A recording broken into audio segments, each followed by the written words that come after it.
भारत के मुख्य न्यायाधिपति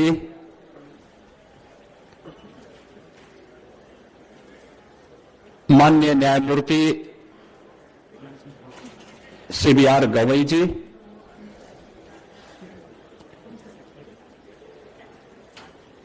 उच्चतम न्यायालय के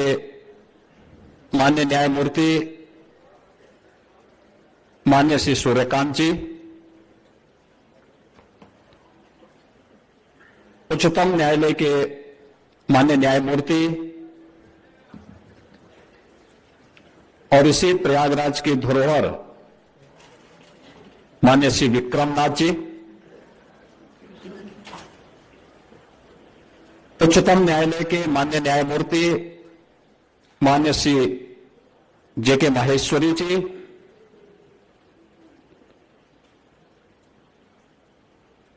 उच्चतम न्यायालय के माननीय न्यायमूर्ति माननीय श्री पंकज मित्तल जी,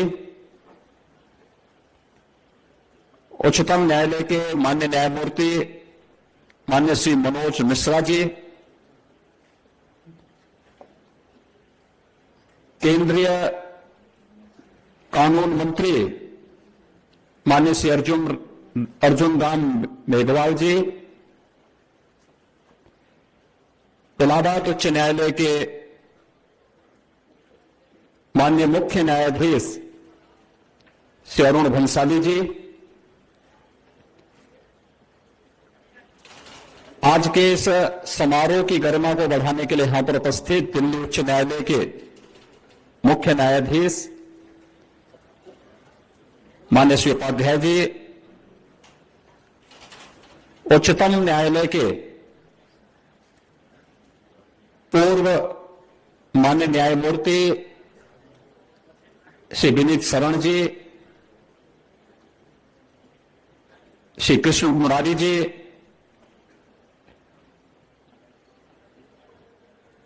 उत्तर प्रदेश सरकार में मंत्रिमंडल के मेरे सहयोगीगण, इलाहाबाद उच्च न्यायालय के सभी माननीय न्यायमूर्तिगण, सभी माननीय जनप्रतिनिधिगण, उत्तर प्रदेश के advocate general Sanjay Mishra ji, bar council Uttar Pradesh के chairman Shri Shiv Kumar Gaur ji, president advocate association Prayagraj, Allahabad high court bar association के प्रेसिडेंट और आज के समारोह में उपस्थित बार एसोसिएशन एडवोकेट एसोसिएशन से जुड़े हुए सभी पदाधिकारी और हमारे सभी सम्मानित अधिवक्तागण, उपस्थित बहनों और भाइयों, भारत की विरासत की इस धरा पर मैं भारत के मुख्य न्यायाधिपति का और भारत के उच्चतम न्यायालय के सभी माननीय न्यायाधीशों का, केंद्रीय कानून मंत्री जी का उत्तर प्रदेश वासियों की ओर से हृदय से स्वागत करता हूं, अभिनंदन करता हूं। आज का दिन हम सब के लिए अत्यंत गौरवमयी दिन है। लोकमाता अहिल्याबाई होलकर जी का आज 300वीं जयंती है और 300वीं जयंती वर्ष के साथ ही यह वर्ष भारत के संविधान को लागू होने का अमृत महोत्सव का वर्ष भी है। भारत रत्न बाबा साहब डॉक्टर भीमराव अंबेडकर जी के नेतृत्व में भारत की संविधान सभा की जिस ड्राफ्टिंग कमेटी ने भारत के संविधान को बनाया था, उस संविधान के प्रति हम सब की प्रतिबद्धता और समर्पण का प्रतीक भारत की विरासत की भूमि उत्तर प्रदेश के अंदर हमारी प्रयागराज की भूमि है। प्राचीन काल से ही यह भूमि मां गंगा, मां यमुना और मां सरस्वती की त्रिवेणी के साथ ही आधुनिक भारत के धर्म, ज्ञान और न्याय की भूमि के रूप में भी प्रयागराज देश और दुनिया का ध्यान आकर्षित करता है। प्रयागराज की भूमि महाकुंभ की भूमि भी है और महाकुंभ का दर्शन करके, महाकुंभ में त्रिवेणी में के संगम में डुबकी लगा करके कौन ऐसा भारतीय रहा होगा जिसने अपने आप को अपनी विरासत के साथ जोड़ने में गौरव की अनुभूति न किया हो। और मैं इस अवसर पर, इस प्रयागराज की इस पावन धरा पर आज भारत के माननीय न्यायाधिपति, मुख्य न्यायाधिपति माननीय श्री गवई जी और उच्चतम न्यायालय के हमारे इतने शीर्ष माननीय न्यायमूर्तिगण आज यहां पर उपस्थित हुए हैं और केंद्रीय कानून मंत्री भी इस अवसर पर उपस्थित हुए हैं। तो मैं उत्तर प्रदेश की सरकार की ओर से, उत्तर प्रदेश वासियों की ओर से और आप सभी अधिवक्ताओं की ओर से भी उनका हृदय से स्वागत और अभिनंदन करता हूं। याद करिए, इसी इलाहाबाद उच्च न्यायालय में 2018 में, 2017 में देश के यशस्वी प्रधानमंत्री जी का आगमन हुआ था और उस समय उन्होंने एक बात कही थी कि सुशासन की पहली शर्त है रूल ऑफ लॉ, एक कानून का शासन। तो कानून का शासन, इसमें बार और बेंच के साथ साथ वादकारी का महत्व भी उतना ही है और उतना ही महत्व होने के नाते हम लोग अक्सर देखते थे, लोग बोलते थे इस बारे में कि अधिवक्ता बड़ा गुस्सेल होता है। तो हम बोलते थे भाई देखो किन परिस्थितियों में कार्य कर रहा है। घर की परिस्थिति अलग, न्यायालय की अलग, और जब उसके चैम्बर में कोई वादकारी जाता है तो दिन में ही उसको सूरज दिखाई देता था, तारे दिखाई देते थे। टूटा हुआ चैम्बर, पेड़ के नीचे बैठकर और न्याय की जद्दोजहद करता हुआ दिखाई देता है। और मैं इलाहाबाद उच्च न्यायालय के अपने मुख्य न्यायमूर्ति जी को और यहां के सभी मान्य न्यायमूर्तियों को, बार एसोसिएशन और एडवोकेट एसोसिएशन के सभी पदाधिकारियों को हृदय से इस अवसर पर बधाई देता हूं कि अपने आप में कैसा इंफ्रास्ट्रक्चर होना चाहिए। और ये मॉडल अपने आप में है, ये केवल मॉडल केवल बार और बेंच के लिए नहीं, बल्कि अक्सर हम लोग इस बात को देखते हैं कि हम मल्टी लेवल पार्किंग बनाते हैं लेकिन वहां कोई जाता नहीं। और मैं बार बार अपने सभी जितने भी हमारी अर्बन बॉडीज हैं उनसे कहता हूं भाई देखो, मल्टी लेवल पार्किंग जब बनाओगे वे तभी सफल होंगे जब आप उसके कुछ स्पेस को कॉमर्शियल रूप से उपयोग करेंगे। उसमें दीजिए उस प्रकार की व्यवस्था। मुझे आज से 5 वर्ष पहले गोरखपुर में वहां पर विकास प्राधिकरण ने एक मल्टी लेवल पार्किंग बनाई थी, लगभग 6 वर्ष पहले बनाया उन्होंने। वो चला नहीं। मैंने कहा चलेगा भी नहीं। मैंने कहा काम करो, इसमें अंतिम 2 फ्लोर में कुछ कॉमर्शियल स्पेस दे करके उसको संचालित करिए और फिर मैं उसके बाद आपसे बात करूंगा। उन्होंने जैसे बनाया, आज वो पूरा कॉम्प्लेक्स पूरा फुल होता है। जो लोग सड़कों पे अपने वाहन खड़ा करते थे, जहां था खड़ा करते थे, वे लोग भी अब वहां उस मल्टी लेवल पार्किंग में अपने वाहन खड़ा करते हैं और कॉम्प्लेक्स में जाकर के वहां की सुविधाओं का आनंद भी लेते हैं। और मुझे लगता है कि उससे बेहतरीन एक व्यवस्था आपने यहां पर दी है। मल्टी लेवल पार्किंग के साथ साथ अधिवक्ताओं के चैम्बर, उनके लिए कैफेटेरिया भी दिया है, आधुनिक किचन भी दिया है और सभी प्रकार के कॉन्फ्रेंसेस के लिए भी यहां पर उस प्रकार की सुविधा यहां पर आज एक साथ देखने को मिल रही है। और यह इंफ्रास्ट्रक्चर के लिए एक नया मॉडल हो सकता है कि अधिवक्ताओं के चैम्बर, और मैं मानता हूं कि अब ये वातानुकूलित चैम्बर आपके गुस्से को कुछ शांत जरूर करेगा।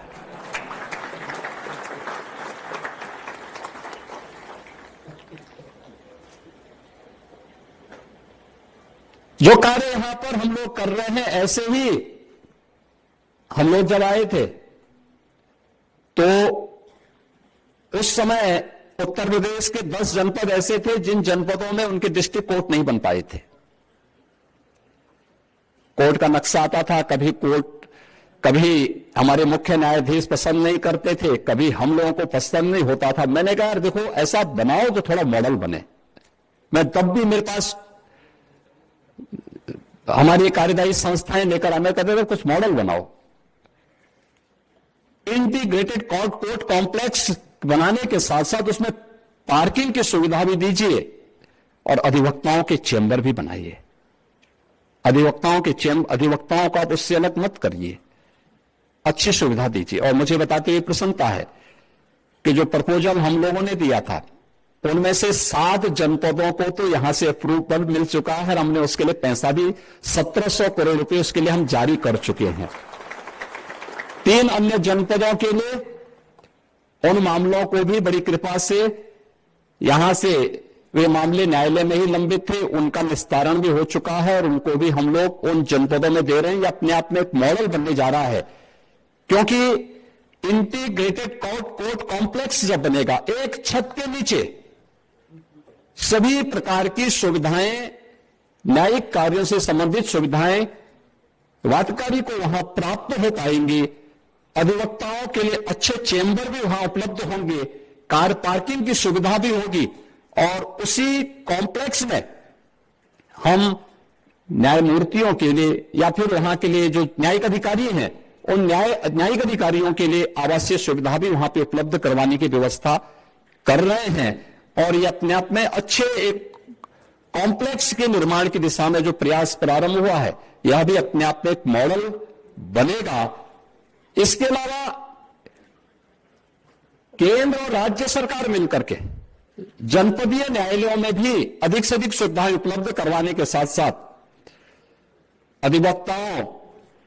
की उन समस्याओं के समाधान के लिए भी जो अधिवक्ता निधि थी, अधिवक्ता निधि की राशि को हम लोगों ने 1.5 लाख से बढ़ा के 5 लाख कर दिया है और आयु सीमा को भी बढ़ा करके अब 70 वर्ष का, 60 साल से बढ़ा के 70 वर्ष कर दिया है। उसके लिए कॉर्पस फंड भी हमने 500 करोड़ रुपए अलग से दे दिया है कि न्यासी समिति इस पैसे का उपयोग समय समय पर, जैसे ही किसी अधिवक्ता के साथ कोई घटना दुर्घटना हो तो उस अधिवक्ता समिति की, न्यासी समिति उस परिवार को यह सुविधा तत्काल उपलब्ध करवा दे। अन्य सुविधाओं के साथ साथ जो नए अधिवक्ता बन रहे हैं उन नए अधिवक्ताओं को पहले 3 वर्ष तक उनकी जर्नल के लिए, उनकी मैगजीन के लिए, अन्य पुस्तकों के लिए भी हम लोग यहां से सहायता उपलब्ध करवा रहे हैं। आज के इस अवसर पर मैं राज्य सरकार की ओर से इस बात के लिए आश्वस्त करता हूं, आपका बेहतरीन इंफ्रास्ट्रक्चर हमें इस बात के लिए आश्वस्त करता है कि न्याय की गति इतनी ही तेजी से बढ़कर के प्रगति को एक नया आयाम देगी। और यह उस बात का उदाहरण भी है, क्योंकि हमारे लिए बहुत कठिन होता, अत्यंत चुनौतीपूर्ण होता। प्रयागराज में महाकुंभ का आयोजन सफलतापूर्वक हुआ। 66 करोड़ से अधिक देश और विदेश से आने वाला श्रद्धालु जो भी आया अभिभूत होकर के गया। लेकिन इसमें बड़ी भूमिका हमारे इलाहाबाद उच्च न्यायालय की भी है। इलाहाबाद उच्च न्यायालय की इसलिए भी है कि अगर हमारे किसी कार्य को एक बार स्टे कर देते तो कुंभ के पहले तो नहीं पूरा हो पाता। लेकिन वो कार्य उन्होंने स्वयं अपने स्तर पर लग करके इस कार्यक्रम को आगे बढ़ाया और पूरा आयोजन कुशलतापूर्वक संपन्न हुआ और प्रयागराज को एक पहचान मिली। आयोजन इतने बड़े स्तर पर हो सकता है, सभी लोग मिल करके एक साथ बाबा साहब भीमराव अंबेडकर के द्वारा बनाए गए संविधान की भावनाओं के अनुरूप अपनी अपनी जिम्मेदारियों का निर्वहन कर पाएंगे तो परिणाम लाए जा सकते हैं। उस परिणाम को इस अवसर पर लाने में सफलता प्राप्त हुई थी और मैं इस बात के लिए आपको आश्वस्त करता हूं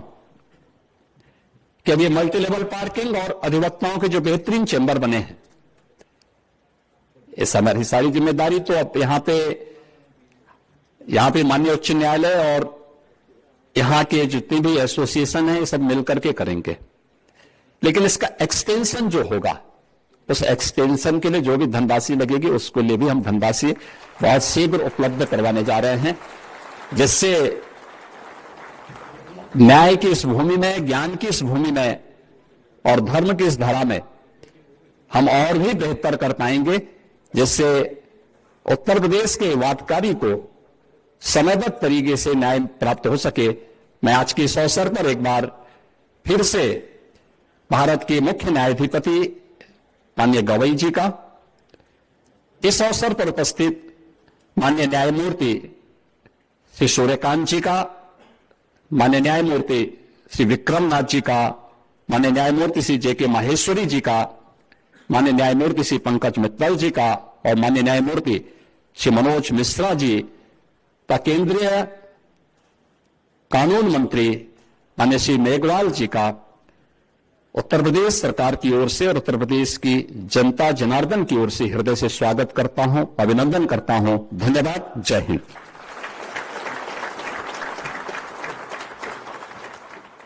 अगर आप ये वीडियो YouTube पर देख रहे हैं तो हमारे चैनल को सब्सक्राइब करें और बेल आइकन को दबाना ना भूलें। अगर आप Facebook पर ये वीडियो देख रहे हैं तो हमारे पेज को लाइक करें।